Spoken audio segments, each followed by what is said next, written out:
নমস্কার, rape sports বাংলার পর্দায় আপনাদেরকে স্বাগত জানাই।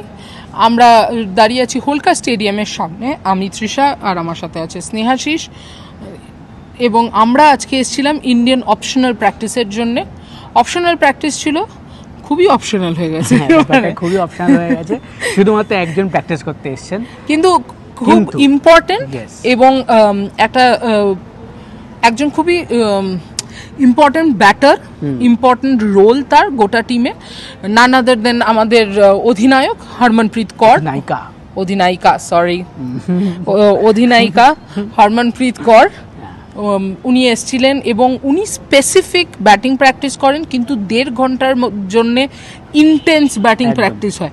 একটু যদি ব্রেকডাউন করি সেই টাইল সারফেসের প্র্যাকটিসটা। একদমই, যেটা আজকে একদম ইউনিক ব্যাপার ছিল যে কিছু একটা টাইলস মতো রেখে, একটা না, আই থিঙ্ক 2-3টে টাইলস ছিল। সো একটা কালো টাইলস একটু বড় ছিল আর একটা সাদা টাইলস ছোট ছিল। দুটো টাইলস পরপর রেখে থ্রোডাউন স্পেশালিস্টকে বলা ছিল কন্টিনিউ বলটা ওই টাইলসে মারার জন্য, এবং তারপর তিনি সেই বলগুলোকে ফেস করছিলেন।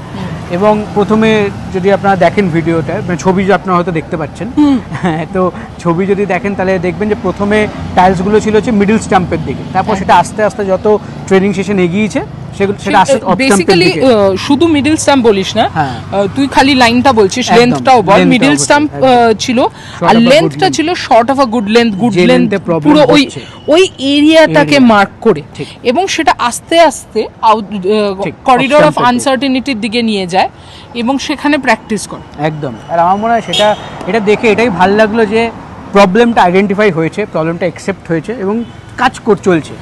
রেজাল্ট কি হবে সেটা সময় বলবে। জীবনে বলুন, খেলায় বলুন, সবখানে কোথাও না কোথাও রেজাল্টের চেয়ে কিন্তু প্রসেস এবং এফর্টটা অনেক বড়। একদম। কারণ সবসময় যে রেজাল্ট আপনার হাতে থাকে না, হাতে থাকে তা না।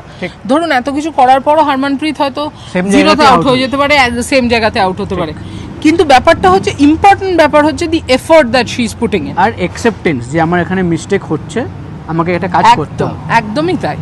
কিন্তু হরমনপ্রীতের প্র্যাকটিস থেকে আরেকটা সিগনিফিকেন্স ব্যাপার যেটা বোঝা গেল হচ্ছে, যেটা অবভিয়াসলি স্ট্যাটসে কোথাও না কোথাও প্রুভও হয়েছে, বাট তাও যে বলটা মানে ওই টাইল সারফেসে জেনারেলি ব্যাটাররা তখনই প্র্যাকটিস করে যখন আপনি বাউন্সের জন্য প্র্যাকটিস করছেন এবং স্কিডিংয়ের জন্য প্র্যাকটিস করছেন। তাতে আপনার হ্যান্ড আই কোঅর্ডিনেশনটা অনেক বেটার হয়, এবং সেটাই হরমন প্র্যাকটিস করছিল। শর্টসগুলো, এবং যেটা সিগনিফিকেন্ট হচ্ছে প্লাস্টিক বল দিয়ে প্র্যাকটিস করছিল। সো ইনডোর পিচ অলরেডি নিজে মানে প্রমাণিত হয়েছে যে ব্যাটিং পিচ, কারণ অস্ট্রেলিয়া 300 করেছিল। একদম। ইভেন যদি নিউজিল্যান্ড সাউথ আফ্রিকা ম্যাচ দেখা হয়, নিউজিল্যান্ড 230 করে থাকলেও সাউথ আফ্রিকা কিন্তু যথেষ্ট সোজাভাবেই সেটা চেজ করে দিয়েছে। অর্থাৎ বোঝাই যাচ্ছে যে পিচটা ব্যাটিং পিচই হবে।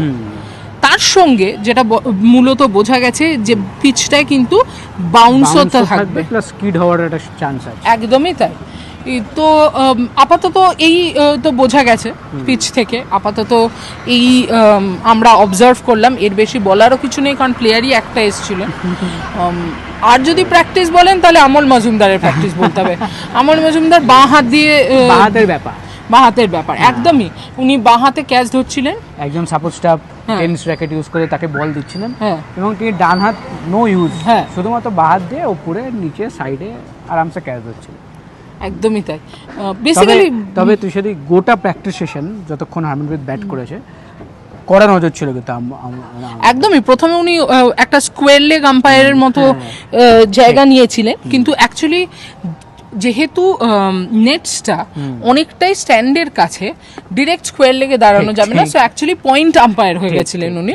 বাট উনি কিন্তু মন দিয়ে দেখছিলেন, আশেপাশেই ছিলেন। মাঝে মাঝে হরমনপ্রীত যখন উপরে মারছিল 2 কদম এগোচ্ছিলেন ক্যাচ নেবেন বলে, তারপরে আবার was deciding against it. But net বোলারদের জন্য একটু হালকা খারাপ লাগলো যে তারা বেচারারা নিজেরাই তারপর খেলতে আরম্ভ করে দিল। তারা আজ বেশি সুযোগ পায়নি, আজ থ্রো ডাউন স্পেশালিস্টদের প্রচুর খাটনি গেছে। একদমই তাই।